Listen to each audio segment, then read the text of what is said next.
Hello and welcome to another interview for our Bike Fit newsletter. So today we are joined by endurance athlete extraordinaire Joe Smith. So Joe is one of the local faces around the Albury Wodonga Triathlon Club. She is awesome help with a lot of events and an avid participant herself. I'm going to let her talk about herself, which is probably not something you like to do a whole lot, Joe. But not a lot. How about we start by tell us a bit about yourself. So you've recently just competed in an event. Do you want to start with that? Yeah, thanks for having me. So recently I travelled up to Queensland, to Hervey Bay, the beautiful Hervey Bay, to compete in Ultra 355. Right. So Ultra, this endurance distance over 3 days. Do you want me to go into it? Tell us about it.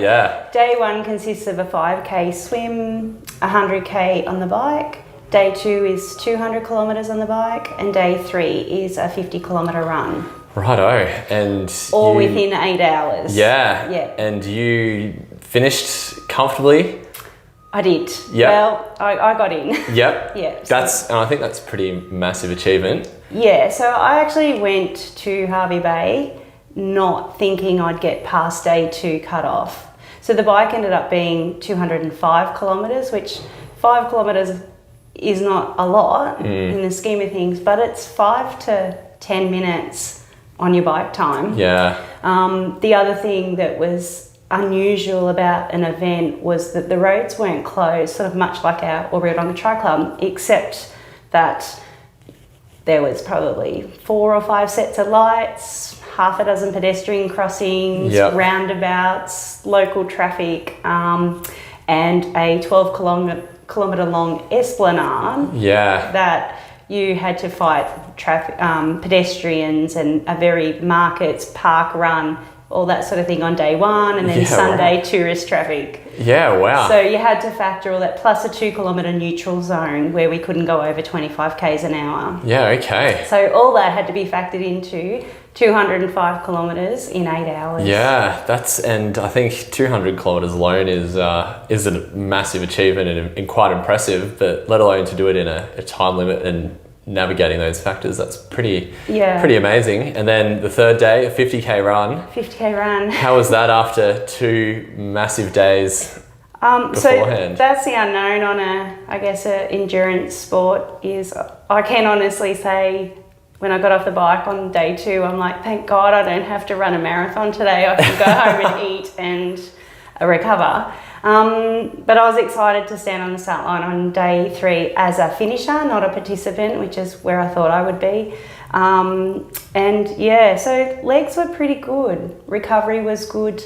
And it was just hot. It was 35 degrees and very, very high humidity. Yeah. So don't think I've ever been in anything so hot in my life. Yeah, that's not ideal. No. Well, it's more than a marathon, isn't it? 50k's. Yeah. So it consisted of a 2-lap course along the esplanade, 12 k's out, 12 k's back, and then a 6 kilometre loop at the start. So exposed, coastal breeze, but then covered in canopy, which created more heat and humidity. So we got all the elements. A touch of rain, like about 4 spots. It created more humidity. Yeah. So yeah, that's pretty big. The other thing about this event is that it's self-supported, so there's no support on course for you. You have to do your own drink bottles, supply your own gear.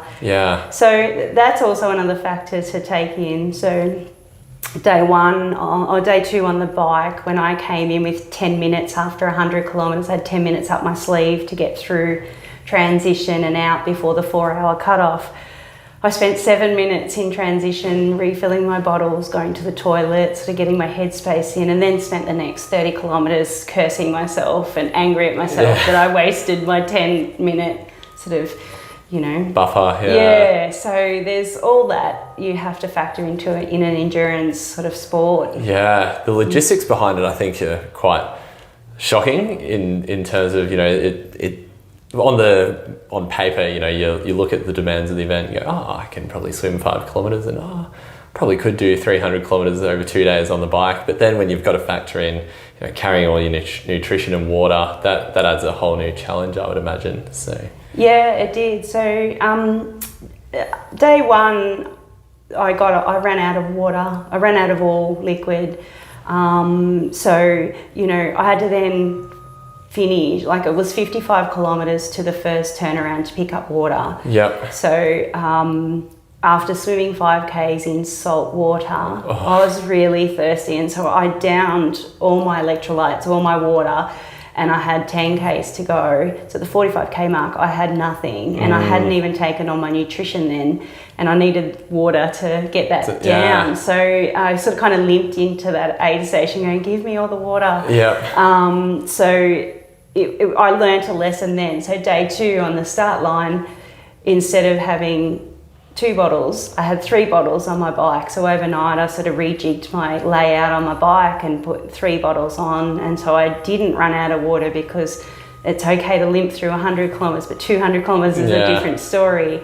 In, you know, knowing that it was going to get hotter the next day and windier the next day. Yeah. So it's sort of all that. It's just being adaptable to sort of what was presented. Yeah, that's pretty amazing. And obviously the mental side of it would have been quite challenging as well. Like, take us through some of the emotions that you felt. You said that after that time spent in transition on day 1, you were angry and cursing yourself. And what were the emotions like throughout the race? Yeah, so as much as I come from a swimming background, I love following that black line in the pool. I'm not a very confident open water swimmer in the ocean. So I'm okay in dams and lakes, I'm fine with that. But I have massive anxiety about open water swimming in the ocean. So my general race scenario is I don't do a practice swim. Yep. I don't like it, I don't do it. I got talked into it by friends up there. So we did it, 100 metres, 200 metres, panic attacks. So Friday night, no sleep. I actually went to bed with earphones in to stop my brain talking and going through everything. So 0 sleep, vomited Friday night, vomited Saturday morning. So took no breakfast. So here I am starting a 5K swim. In that scenario, not ideal. Yeah, no. So game plan for the swim was go. Yep. Siren goes, go. So I did, and I just managed to find 2 blokes, and I just went, Mom, not leaving your feet. So, and then we picked up another bloke and we sort of swam. Great swim. Yep. Never had a better swim in my life. Great. Tidal assist. So that I got onto the bike in a really good mental frame of mind. And in fact, when I stood up out of the water, I looked at my Garmin and went, something wrong with my Garmin, gave it a little shake, because I'm thinking time's wrong. Yeah, okay. So I had planned an hour and a half to an hour 40, stood up at an hour 5. Yeah, wow. Water. So I was in a really good mental state. But then, you know, you get into the groove of the bike, and that particular course, your heels are in, like, it's a sort of, it's not a straight out and back, it's a real technical kind of bike course. So there's very limited time that you're either not out of a saddle or turning a corner. So where do you eat? You know, where do you take your drinks? That sort of thing. So there's a lot of thinking process going on throughout that. And then the heat just smacked me straight in the face. Yeah. You know, and then that was a whole nother level to deal with, especially coming from down here. We hadn't had a particularly hot summer, and the humidity was an unknown factor. So, you know, that sort of thing. Day 2, I guess, singing along fine on the bike. Come into the transition, great, feeling great, get out, then start cursing myself. Great with technology. My niece sends me a text message just at the point I've probably got to having a real downer in the day, maybe having a little cry on the bike because I'm just like, oh, you're not going to make it now, sort of thing. So up pops on my Garmin a text message from her, and that just went, oh, right, that snapped me out of my low point, and I just got going. So, you know, I guess I was a little fortunate to have received that timely good message. timing. So, and that was probably the only low point I really had in that I was just, you know, I thought my day was done. But Yeah, you just sort of I guess it's just hop from one spot to the next. So we had driven that course 4 times before race day. Yep. So I had worked out that I needed to be at a certain point with 35 minutes to go before cut-off. Yep. And so when I hit that point and I had 40 minutes to go, I'm like, oh, I've got it. And that was the first time of the day that I went. The emotions just were allowed to come out. And, yep. You know, probably no crying, which is unusual for me. But, you know, I just went, oh, I've got it. And that's awesome. And day 3 was always an unknown because I had broken my toe throughout my training, my big toe. So I hadn't ran more than 18 kilometres. I'd been very diligent, Lisa, in not running. Yep. And too scared to be put in the moon boots. So I sort of behaved and followed my rehab. And very diligent, which is great. Yeah, so that was always going to be an unknown, and I was fully prepared to walk. Yep. And just get the job done. Great.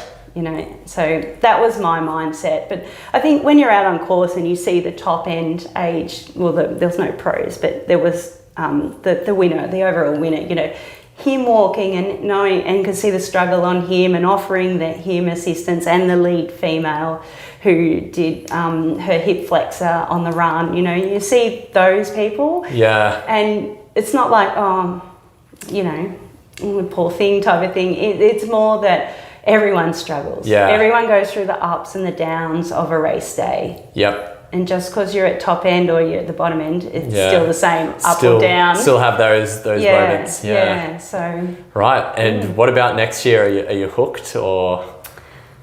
So I may have said I'll never do this again. Yep. However, I'm pretty keen to sign up for August. Yeah. Okay. So.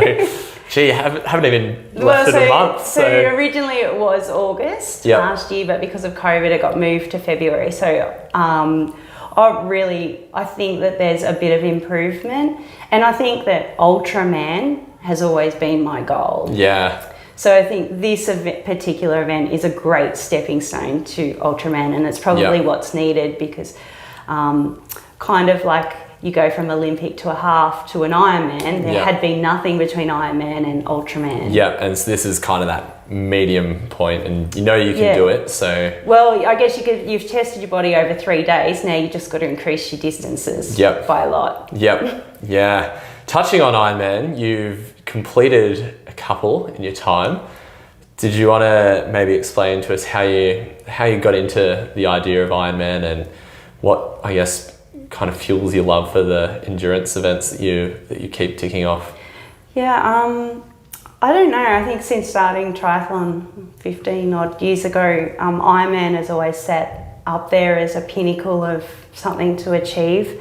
But I just decided back in 2010, that's it, I'm gonna kind of do it. Yep. And so a group of us here just travelled over to Western Australia, and we sort of trained together and sort of got it going. Smashed out Bustleton. I did Bustleton, and I'm in a beautiful location, perfect timing for the event. So, and you know, I guess I just like it. I think I call myself the diesel engine. Yep. Just one speed and go. Yep, that's great. I'm not fast. I'm very much back of the packer, and it's all an internal drive. I look at something and go, I could do that better. Or in an Ironman, it's respect the distance, respect the race. So no race is the same.